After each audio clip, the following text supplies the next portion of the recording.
Hey everybody, welcome to Battalion Headquarters here at the Bourbon Battalion. I'm Bobby, Echo 6 Whiskey, and tonight we're going to do a recon report.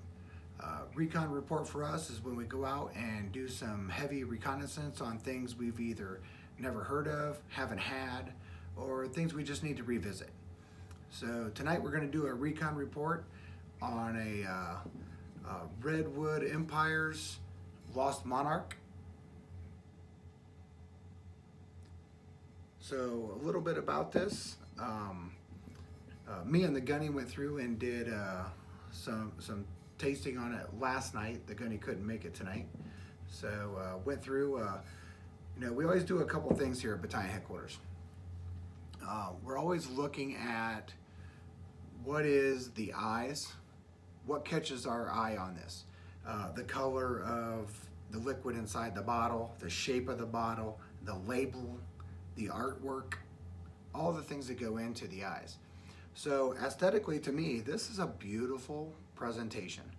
I think the story on it is incredible. This is out of Sonoma, California. The story behind it is the Lost Monarch is one of the giant redwood trees that is in the Clove of Giants. And it tells a really nice story on the back about it, right? So all this is inspired by a true gentleman, John Muir. If you've ever been out there, Muir Woods is pretty synonymous with John Muir. And so it's not overly surprising that we're talking about names of trees, right? So far I've seen most of all their stuff comes out. It's some of the giants that are out there in the redwoods. So presentation, I like it. It's a raised paper wrapper, but I don't know, something about it. It tells a good story. It's aesthetically pleasing.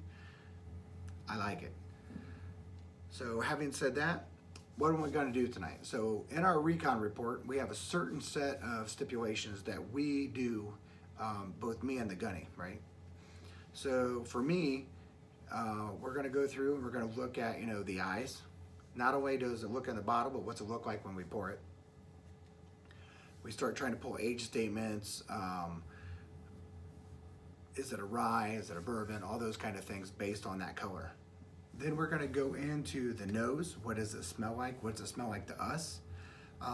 What notes do we pick up? Can we pull up, hey, this is a bourbon, this is a rye, this is an Irish, whatever. You're looking for certain noses.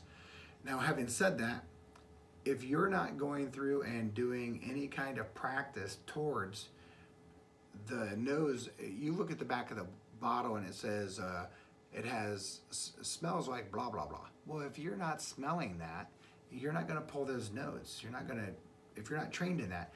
But what you do smell, mixed with your everyday life and hints of childhood, those are correct notes. So don't ever feel intimidated about saying what you smell, because to you it's correct, and that's all that matters, right? So you're going to have the, what does it look like? What does it smell like? What does it taste like?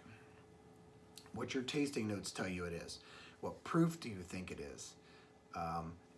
Do you think it's a rye? Do you think it's a bourbon? Do you think it's a high rye? Is it a wheat, or is this, all these different things you're trying to figure out. What is this mash bill? What is this makeup that I'm tasting in here?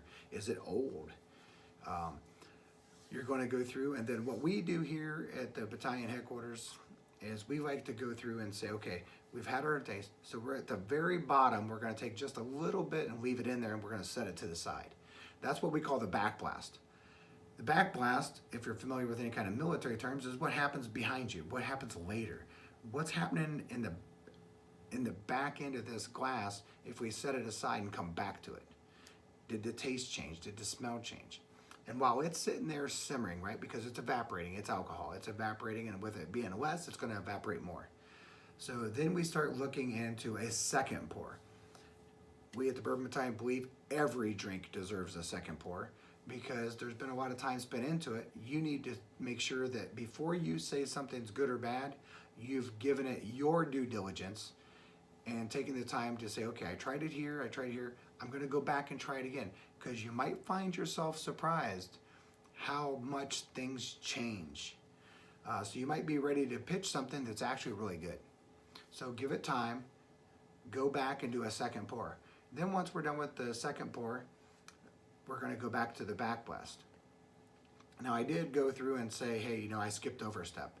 So we always do the eyes, we always do the nose, we always do our palate. What are we tasting? We always have a finish. What's it doing as it goes down? Are we getting this big finish? Are we getting this hug? Are we getting all this? Is it a long finish? Is it something that I'm enjoying for a while and I don't feel like I need to hurry up and take another sip because I'm still enjoying it?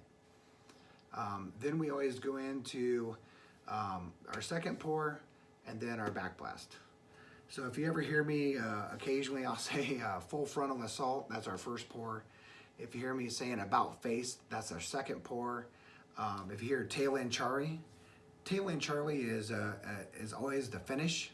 They're the taillights at the end of a military formation when you're in a morning or a nighttime jog or run or walk or hike.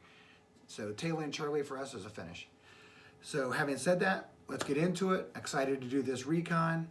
Heard good things about it. I've read a little bit about it. So let's pour this guy. So let's see what this, it's an all natural cork. Nice tight finish.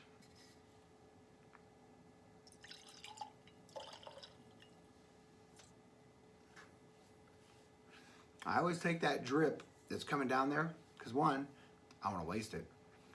But two, if I put it up here around me and I spread it out a little bit, it's just going to let it breathe.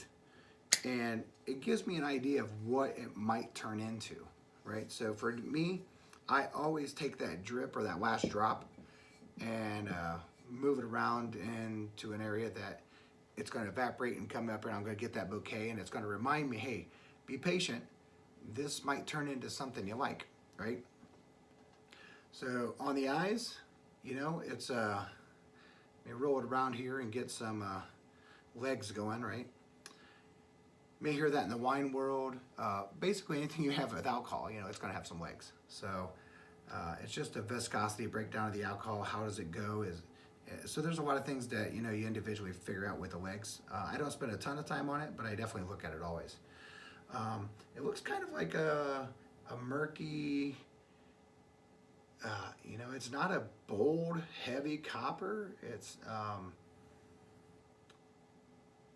definitely not as dark as you would expect to be a bourbon. And the thing I know about this, right, in their one statement, it says that it's at least 3 years old.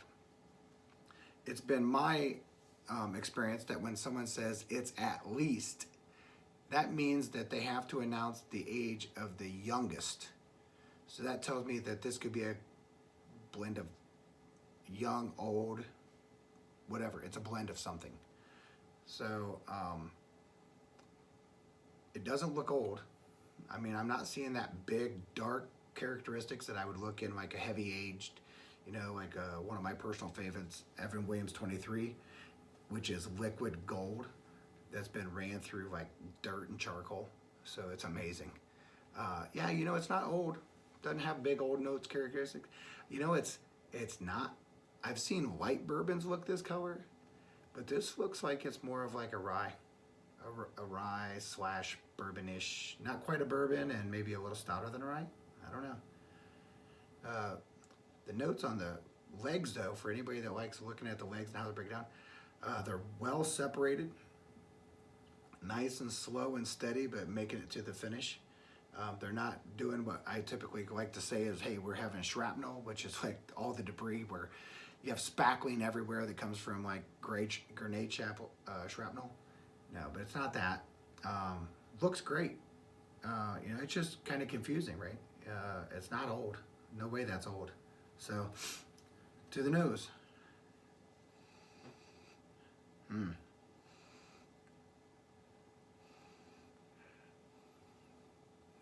Really weird. I'm not getting like, I get some corn, but I'm not getting like typical bourbon notes, and I'm not getting like typical rye notes. I'm kind of getting like a pitch podge of both. Like I definitely smell some like an old corn muffin that maybe at Cracker Barrel, they ask you, do you want a biscuit? Do you want a corn muffin? You're like, yeah, I'll take the corn muffin. And you get to talking and eating all that stuff, and you're like, oh, I got a corn muffin. And you pull it up, and you're like, it's still a corn muffin, but it kind of smells. It's not as lingering and as potent as a big fresh one. So I pulled that kind of cold corn muffin-y smell. I definitely pull spearmint, which is not anything I pull off of bourbon. So if you're somewhat new and still learning this, you might see people will come in and they'll smell this way and this way and this way. So what you're trying to do is you're taking a double pull smell, and then you're smelling individually both the right and the left side. Remember to keep your mouth open, right? Because you want that air to come up and through. You're not breathing through your mouth. Your mouth is just slightly open, right? So it's opening up that vacuum. So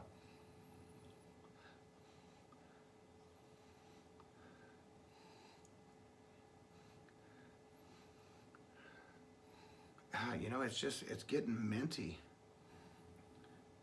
It's definitely not got a lot of heat to it. I mean, it doesn't smell much more than 90. Normally I get that that sense way up in the top of my nose. It kind of tingles a little bit the hotter it gets. This here is not that.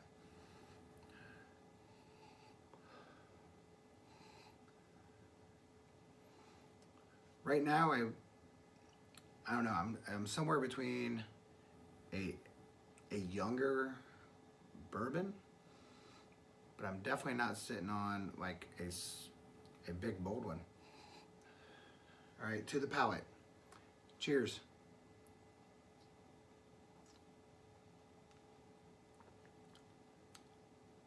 Man. Wow. That tastes a lot higher proof, which I like. That absolutely tastes like a kung fu bourbon. And what I mean by that is a bourbon that has some kick. It's got some spicy characteristics that I normally would get with a rye, but I get the sweet end of a bourbon. If I didn't know, I would be leaning towards a boo rye right now. I've got so many different nose characteristics from both, and this hits the front of your tongue really sweet. Not like horrible sweet, but sweet enough that it tastes not like a rye.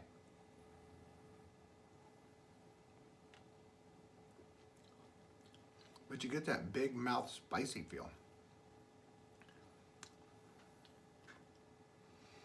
Like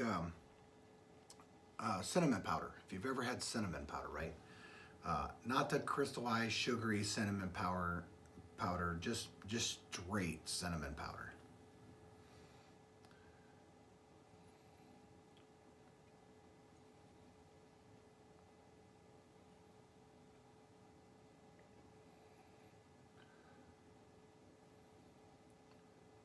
Huh.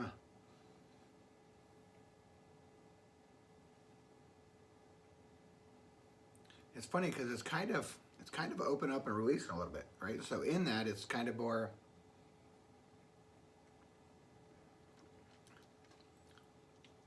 I'm definitely moving more towards a rye, like big rye notes. I mean, when I start hitting like mints and spearmints and cinnamon powders, and I get that mouthfeel and that stuff, I definitely start moving more towards the rye side for me.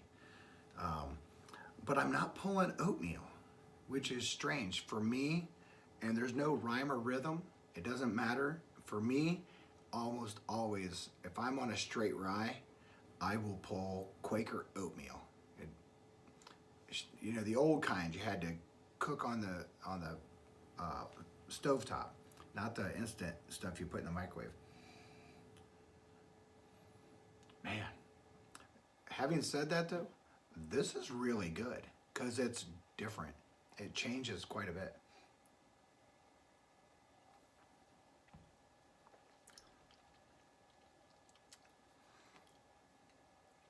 All right. Finish wise, so tail end Charlie, you know, it's got a good finish. I'm not sitting there thinking I need to move right into another drink. It's still going. You know, I think as it starts going down and you get later into it, you start pulling the wood makes an appearance. So there is some age in there of some of it. It's not a predominant where you'd walk into it and say, wow, this is an old stuff. But there's an age preference for sure. You don't see it on in the color and all that stuff, but I definitely have that saliva in the back of my tongue, which for me is a key indicator of some age. There's definitely some late appearance of wood. But yeah, nice hug. Really nice, long chest hug. It comes down, it makes an appearance. Not harmful. It's not a hateful hug. It's pretty nice. All right, I got a little bit left in there. We're gonna put this aside for the back blast. Pull out a new glass. I've had someone ask, say, hey, why aren't you drinking out of Glencairns? Well, because I like these better. So I have plenty of Glencairns. I have a whole bunch of them back here. These are heavier. They're kind of girthier. And I don't know, there's something about them I just really like. I think they give this a little bit longer funnel that comes up to your nose that I just enjoy. So let me pour this and we'll talk a little bit while I let my palate just kind of settle. So what's coming up in the future? Well, one of the things coming up in the future is some collaborations. YouTube, I'm excited to be on YouTube. I'm excited to get to the point that I can actually start doing live streams and all that stuff. But you know, it's a process. You know, it's a grind. You have to meet certain quotas. You have to meet certain subscribers, watched hours, and all those kind of things. So I'm working towards that. In the meantime, I don't plan on ever leaving my IGTV channel. I'm always going to put stuff on my Instagram and stuff like that, so I can meet and talk to all you guys. So,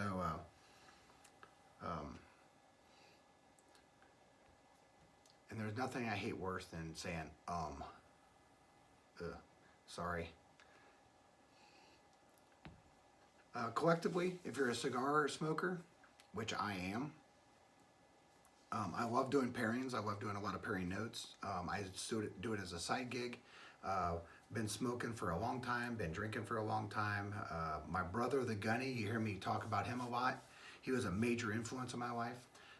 We're a lot of years separated, so he was a big brother that I could look up to, and he set a really good role.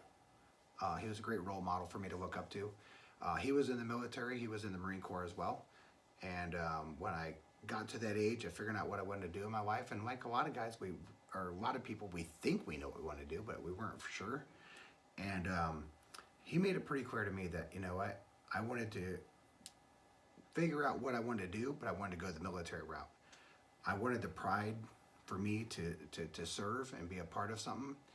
And he set a really big precedence in my life. So for me, it was a no-brainer. I was going to be a Marine. We have a lot of Marines in our family. Now, we have every branch represented in our family. I have no ill will towards anybody. You know, everybody has these like little discussions. And those are talks amongst brothers when you're around each other, just like family members. But we all have an amazing thing that we do. We're the best at what we do. And for everybody that's ever served and been around the world, you know we all are the best at what we do. So thank you for your service. First responders, thank you. We at the battalion think that anybody that puts are willing to sign on the dotted line to serve someone else, cheers to you. So having said that, second pour. Yellow boat. Oops. That has changed again. I thought we were heading into a rye world. That now has changed into brown sugar.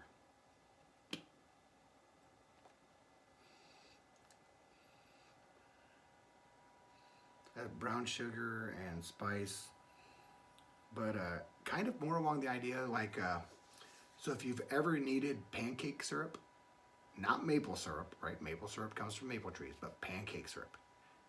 Um, you hard cook some brown sugar until it gets liquidy, and then you drop that on your pancakes. This is heading towards there.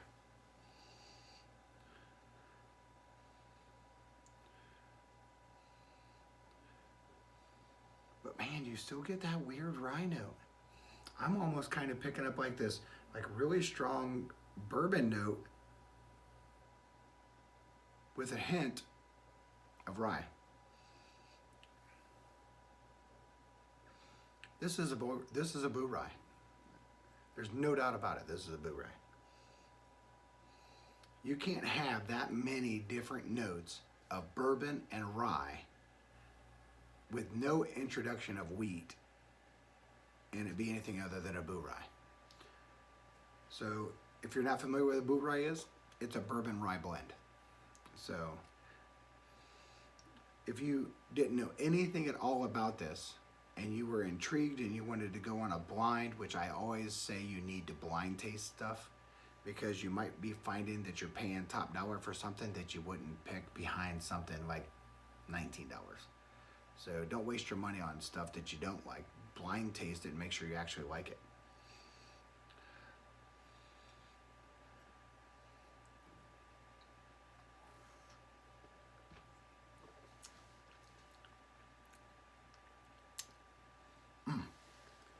So if you ever hear me like take a drink and then do like a little like that, I'm just pulling air into it, right? I'm trying to pull some more air into it because I want my drink to be mixed with air. I want to spread around. I also want some air to circulate through. So when I do that, I can get these notes that are they're bolder, right? I'm getting it through. I'm creating this airflow. So I'm getting all of it, right? So we all know that if we ever try to taste something where we're congested, can't taste it. Same thing if you want to smell something, but your taste is out of whack. It kind of, they interact together. So I'm trying to make sure that I get the best of it. This is really enjoyable.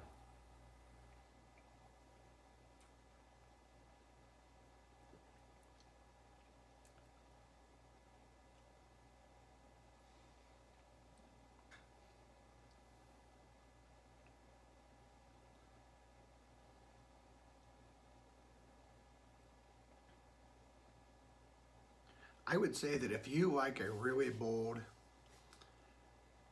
if you were to take 107 bourbon wise and blend it with a really nice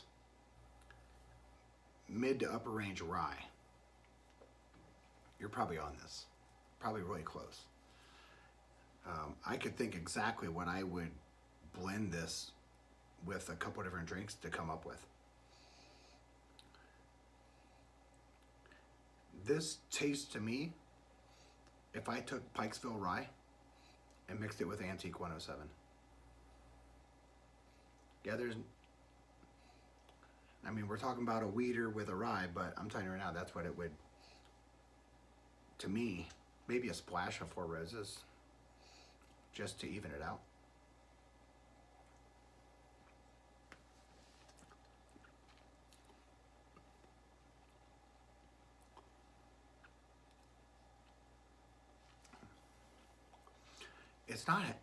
It isn't hating on you. You know, it's not hating on the finish.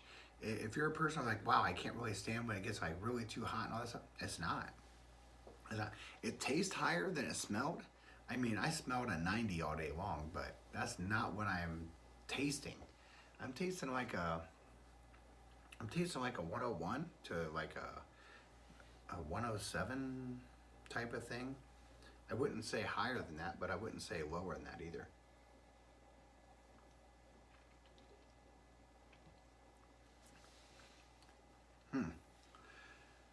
So I never swish, right? This ain't mouthwash. I'm not trying to swish.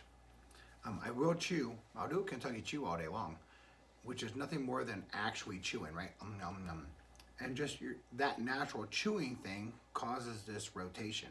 And you're opening your mouth when you do it, so it's introducing air. You always want to make sure that you're not vapor locking, meaning that you're not letting air get introduced to open things up, right?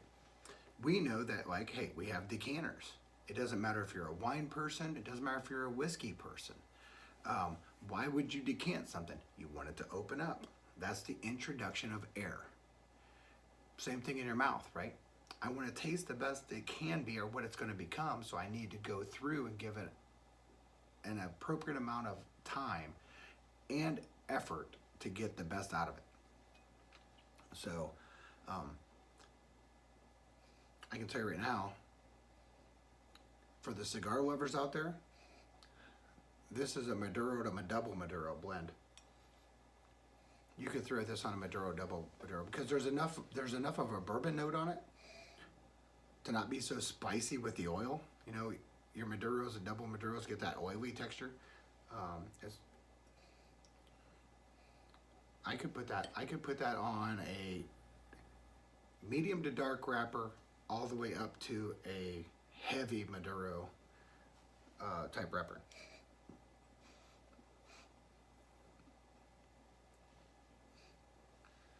I would throw that on a Maduro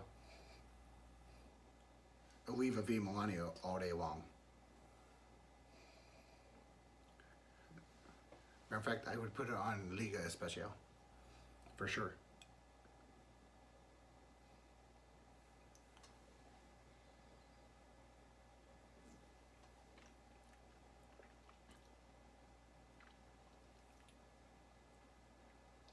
Oh, can you see these legs? Probably not. Stupid light. These are some really long connecting legs all the way down. No splatter, no backblast. I'm not seeing any, well, I'm sorry, I didn't mean backblast. No shrapnel.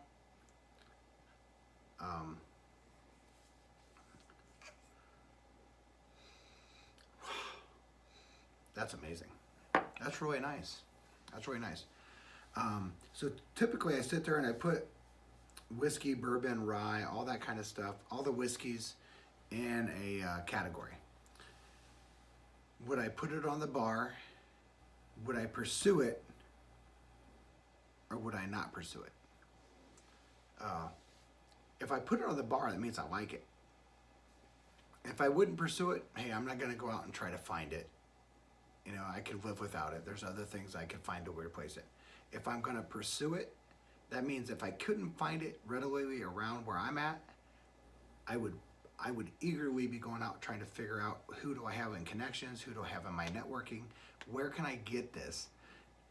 I'm an MSRP guy. I'm not going to buy on the secondhand market. Don't ever, if you're a secondhand person watching this, I won't buy secondhand prices.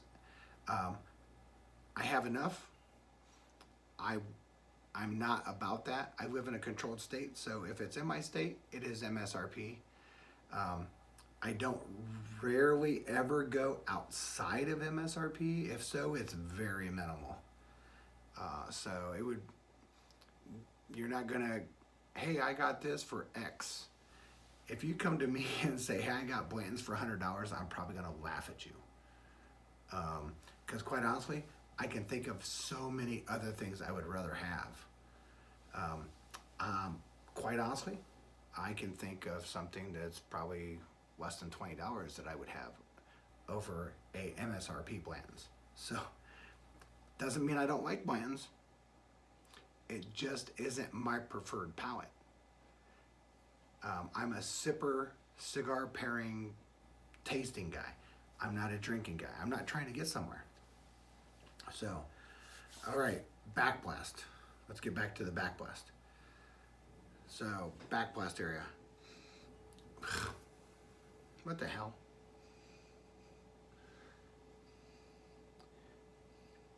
That is straight syrup. If you were to pour just like a small bit of syrup in here, I thought that's what this is. That That's really funny. That's like syrup. It's like if you took oatmeal and a lot of syrup.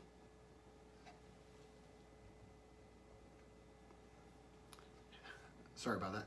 Oatmeal and a lot of syrup. Like a lot of syrup. Not a little bit, because usually oatmeal you put brown sugar. And you know, brown sugar isn't wrong. It's kind of like if you took brown sugar and let's say you grew up and you didn't have enough money to go get maple syrup. Well, you made your own syrup. And how you did that was, well, you cooked brown sugar until it liquefied. And then you poured that over it, right? So somewhere in that syrup world, that's what that's become.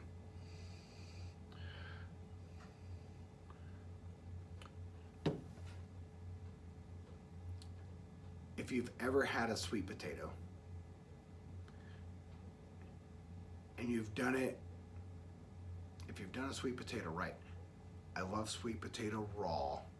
So I don't want all the haters saying like, oh, I don't need anything about sweet potato. Well, either do I. But I also don't need stuff that's bad for me, but hey, that shit's okay too. So for me, this reminds me of a brown sugar or a sweet potato that I just loaded up with brown sugar. But it was really, really hot, so it melted and it's like drizzly and it has this like big, drizzly, nasty brown sugar, and then you threw a dash of butter in it. That's where the backblast is at. That's what this will be if you decant it. Make sure it isn't a good seal on your decanter. Anybody that has a decanter that has a plastic seal or something, you're not getting air in there. Chill out a little bit. Go get yourself a nice crystal decanter. They have nice crystal tops and some air gets in there. That's a good thing sometimes. But this is delicious.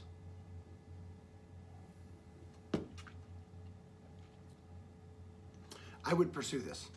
I would straight out pursue this.